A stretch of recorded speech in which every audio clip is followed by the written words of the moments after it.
Umapela ang ilang religious at civil society groups kay Vice President Sara Duterte na dumalo sa pagdinig ng House Committee on Justice bukas para sa pagpapatuloy ng impeachment proceedings laban sa kanya.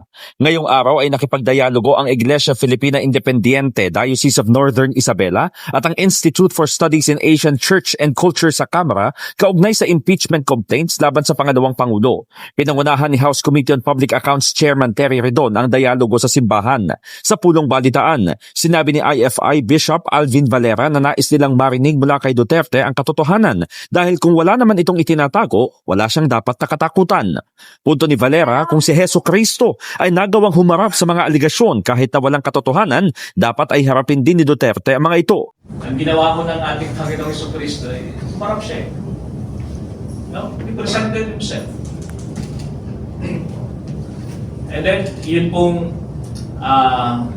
mga authorities during that time, wala silang mahanap na pagkakamali sa taong ito.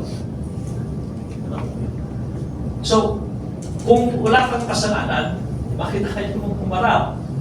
Kung may kasalanan ka, then prove yourself to the public na nagkakamali sila.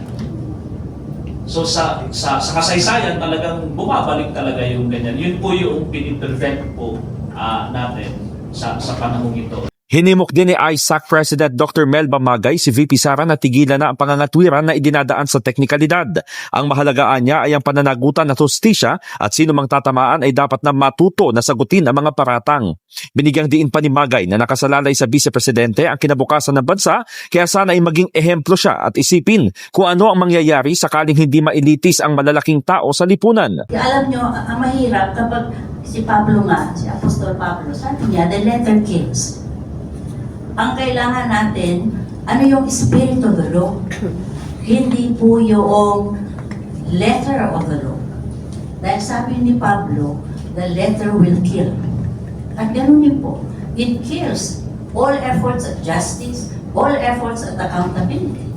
Pinapatay ang mga tao na hindi walang guilt, no? Na mga inosente. Bukas, inaasahan ang pagdalo ng National Bureau of Investigation kaugnay sa umano'y pagbabanta ni Duterte sa buhay ni Pangulong Bongbong Marcos. Kabilang din sa inaabangan ay ang pagboto ng committee members kung may probable cause ang reklamo laban kay Duterte. In the heart of changing lives, ako si Brigada Haji Caaminio ng 105.1 Brigada News FM Manila, The Music and News Authority.